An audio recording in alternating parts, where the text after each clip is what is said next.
Welcome to This Explainer. Today, we're diving into an absolutely incredible story about patience, resilience, and, well, biology. We're going to explore exactly how a man known as Old Man Chen cultivated a staggering 90-foot bamboo forest from absolutely nothing but a barren patch of dirt. And look, this isn't just some story about farming. It's really a blueprint for understanding how massive, lasting foundations are built completely in the dark.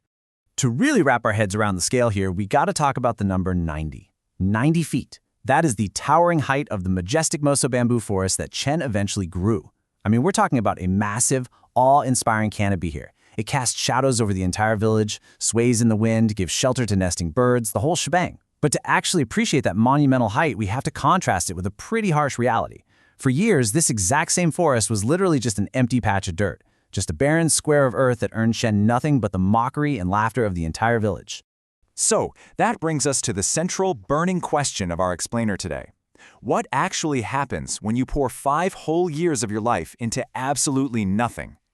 I want you to imagine waking up every single day, doing grueling physical labor, facing the ridicule of your neighbors, and seeing zero visible results for it. None. Would you keep going? Hold on to that question for a second, because the answer defies pretty much everything we're taught about instant gratification. All right, Section 1, the empty patch, and the biology of the unseen. To try and heal from a really tragic loss, a 63-year-old farmer named Chen made a highly demanding choice. He bought a single seed.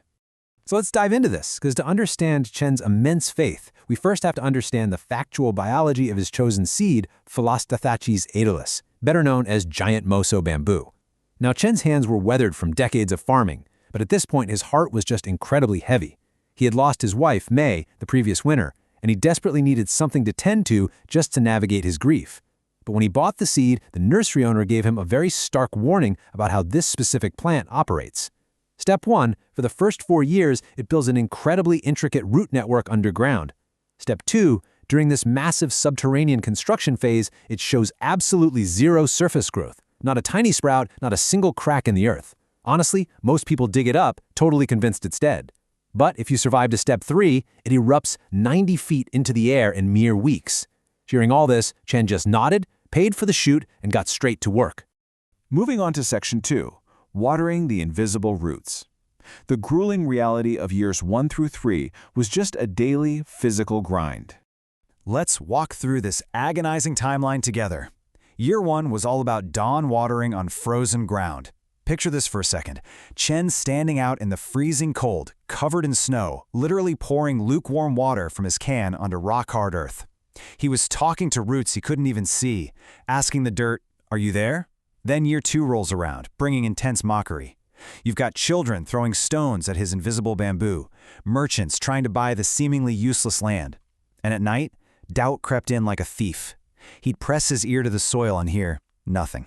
By Year 3, his physical health began to falter. His knees ached, his vision blurred. And Year 4, he was bedridden, passing the torch. Just imagine the sheer weight of that silence. Think about that agonizing weight where your visible results stay exactly at zero. So how did he survive that weight? Well, during the absolute darkest nights of Year 2, when doubt really threatened to break him, Chen remembered his late wife, Mei. She loved bamboo, and she completely understood its nature. She once told him that in its early years, bamboo isn't trying to be a plant, it's trying to become an anchor. The world celebrates what rises, she'd say, but God celebrates what holds. That profound emotional anchor was the exact thing that kept Chen going back out to that frozen dirt every single morning.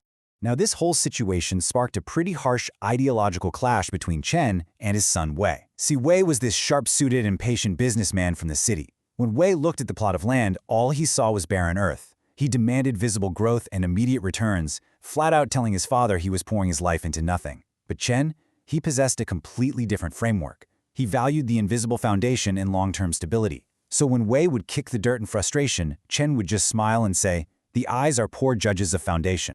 Which brings us to Section 3, the breaking point, confronting the abyss. By the end of Year 3, the physical toll on Chen was just immense, and the village started whispering that grief had finally broken his mind.